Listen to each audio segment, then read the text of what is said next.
Hello everyone, welcome to my video. I made this with the intentions of showing somebody who's never been on a motorcycle before the basics they need to know to get started and where everything is, so they can hopefully one day get out and buy one and they won't kind of be new to this whole thing.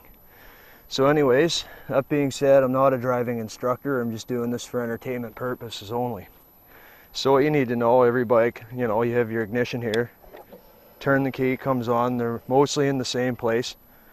And I'll start with the left hand side. This is your clutch lever. If you already know how to drive a standard, then you really have a one-up because the principle is exactly the same. So that's your clutch. And 90% of modern bikes are similar in this respect, where they have all their controls here. You have a bright switch, you have to switch here manually. Your turn signals are here to turn them on. You got right, left, everything else. You have to push it in to cancel it. Most bikes tell you whether they're on or blinking or whatnot. You have your horn. Like again, most of them are the same. There's some models that'll vary, really old ones. And most instrument clusters you have here. You have your tach here, and you're gonna have your speedo here. A few might have temperature, fuel gauge, whatever. Mine doesn't, so I have to go by the trip meter. And you have a neutral light, and this is very important to keep in mind because it's gonna let you know if you're in gear or not. When your high beams are on, you typically have your light here. The bike's not on, so it ain't gonna come on. It'll let you know if your high beams are on. Now moving over to the right hand side, you have your brake here. This is your front brake, and it's responsible for 70% of your braking power. So keep that in mind. And this is your kill switch. This is what shuts the bike off once it's running, and if it's off, you can't turn the bike on. It's gotta be turned on. And this is your starting switch. Once you turn the ignition on, i.e. the key, you have to push this in to turn the motorcycle on. So bike's on. This is your throttle. You twist this toward you to rev the bike up. So again, kill switch, bike's off. You got to remember to shut your key off though. Don't get into the habit of using that, because if you leave your key on, you're going to kill the battery, and that sucks. Okay, so this is the right side where your right foot is. This is your foot peg. That's where your heel's gonna go. And this is your rear brake lever here. You're gonna push down that with your toes, and that's responsible for 30% of your braking power overall, your rear brake. And it has its uses, but most of the braking you do will almost 100% of the time be done with the front. It's nice to use the back when you're slowing down on gravel roads, because sand and bikes, even bicycles, if you lock up your front too much and you're on sand, there's a chance you could go over, and the rear brake's good for that. So on to the left hand side where your foot goes. Again, you have your foot peg here, and this is your shifter. Right here, this is where you're going to shift. Okay, so I'm going to talk a little bit about how your shifting works.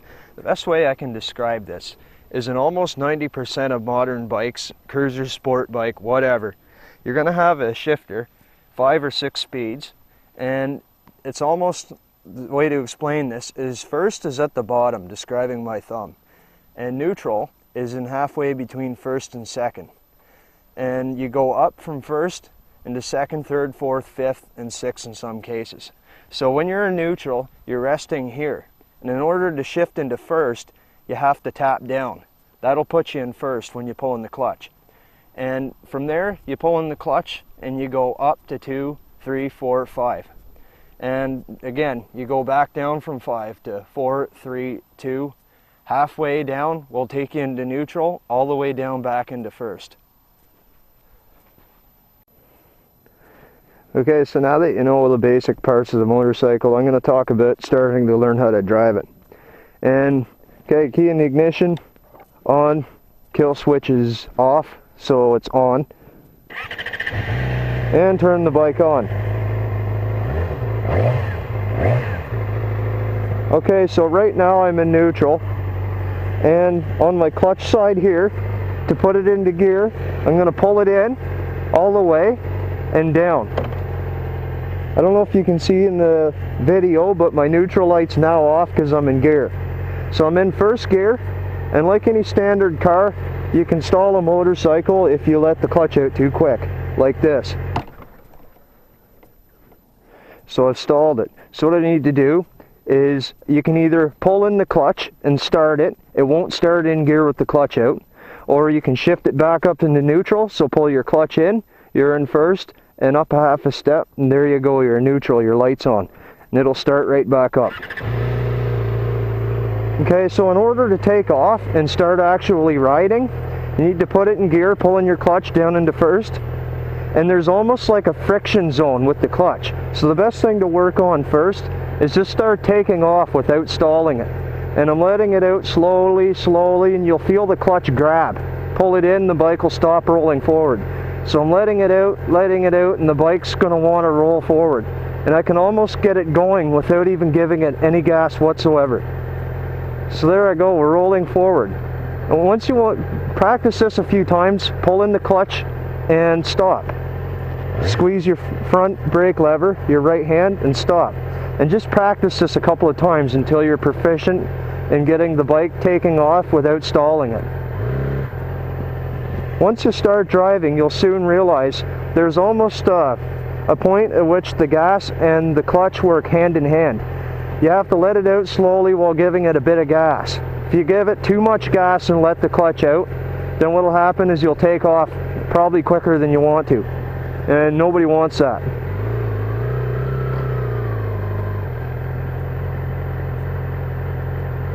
You have to practice using the clutch, especially when you're in town and you're driving slowly. Where you're driving too slowly, you can't give it full gas. So you can actually slow yourself down by pulling in the clutch. And just practice feathering it with your fingers. Takes a bit of finesse and you'll get used to it. So I'm in first gear right now, barely giving it any gas, and the bike's just rolling forward. So pull her in and stop it. And next I'm going to show you how to change up into second. So get going. And in order to shift, you're riding along, and you want to shift into second. So you let off on the gas, pull in the clutch, up into second. And then again, clutch out nice and slow and give it a bit of gas. I'm now in second. And up into third the same way. Little bit of gas, let off in the gas, pull in the clutch, shift into third. And it's that simple, all the way up into sixth gear. So downshifting is a little bit like a four-step process. First thing is pull your clutch in. The second thing is drop your gear. The third thing is to give a quick rev. And the fourth thing is to let your clutch out. It's almost instantaneous. It happens fast once you get quick and good at it. So clutch in, downshift, rev, clutch out. You want to let your clutch out just after you rev. It's going to happen at the top of the rev, so you match it up. And you'll downshift smoothly every time. Okay, so I'm going to take off into first and put myself into second. Then I'm going to show you the proper way to downshift into a lower gear.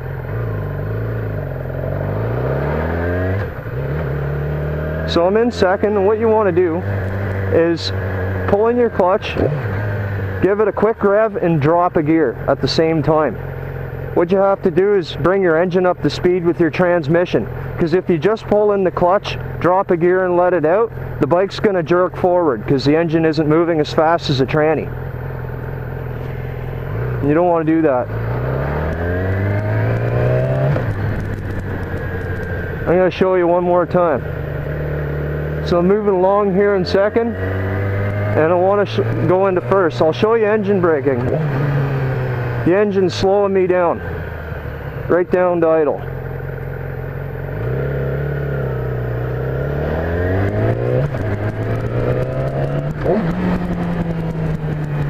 It's very fast.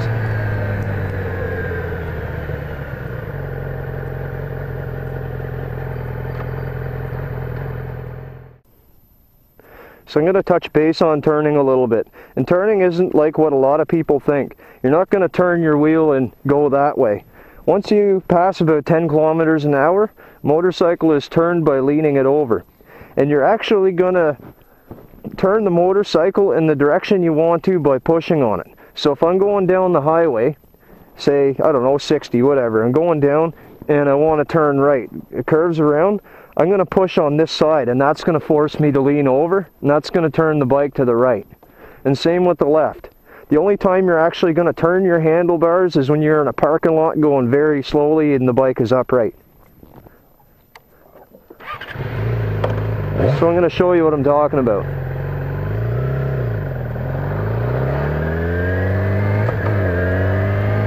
So I'm pushing to the left, I'm turning left. Pushing to the right, and I'm going to turn right.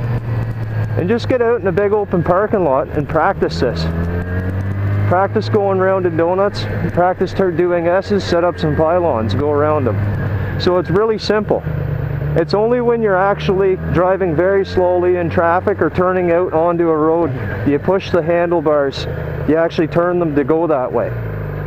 Like this, if I'm stopped at an intersection and I want to turn right, I'm going to have to turn the handlebars that way a little bit. And still, the bike's leaning and that's the way it's going to go. Using your body weight too on the side you're turning. Don't fight the turn. Lean your body over a little bit because that weight is going to help your bike turn.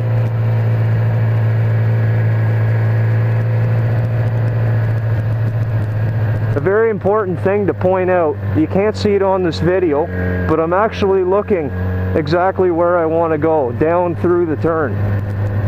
You never want to look at the ditch or look at an obstruction or something, because you're going to turn where you're looking. That's human nature and that's the way it goes. So if something happens to jump out in front of you, the last thing you want to do is look at it, because you're going to end up heading right toward it.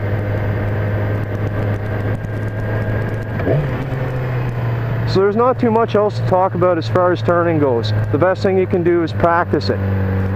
But always be mindful of obstructions, like piles of sand and piles of rocks, because when you're over and you hit a patch of rocks, especially a lot of larger ones, your traction's gone. And that results in something you don't want to go through.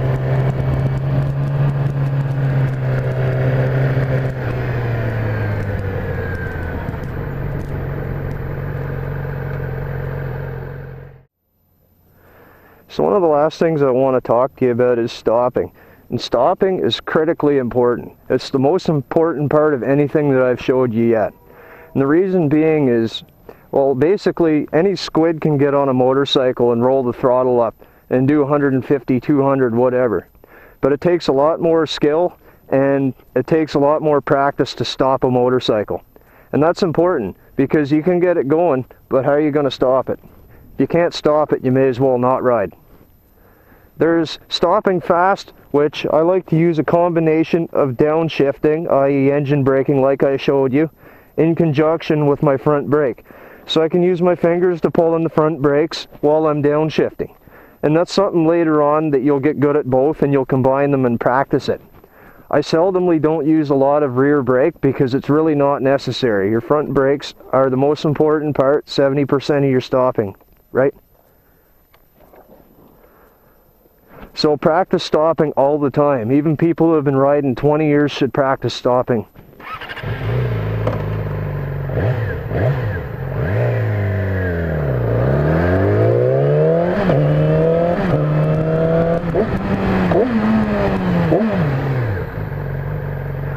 So that's not bad.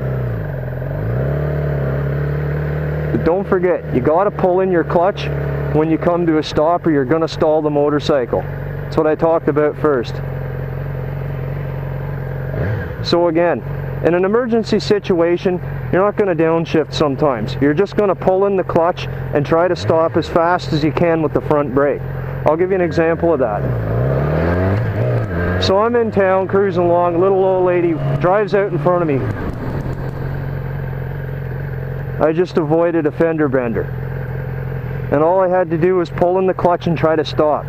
But you're only going to get instinctive at that if you practice, practice, practice. I was in second.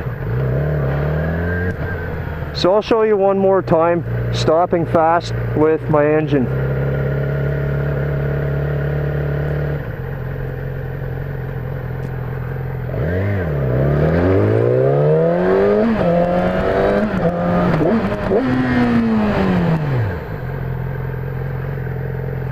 And I bet you I was probably going over 50 right there. The engine combined with my front brake was a huge amount of power, and it allowed me to stop in little to no time at all. So thanks for watching this video. I hope you all learned something from it and took something out of it, even if you are a seasoned rider. At the end of the day, just practice to the best of your abilities and try to exceed them a little bit. Don't try to push it too hard. And don't panic if something happens. If you're in town, you're in second, you stall it, blah blah blah. Pull in your clutch, walk it over to the side of the road. Sort yourself out and carry on.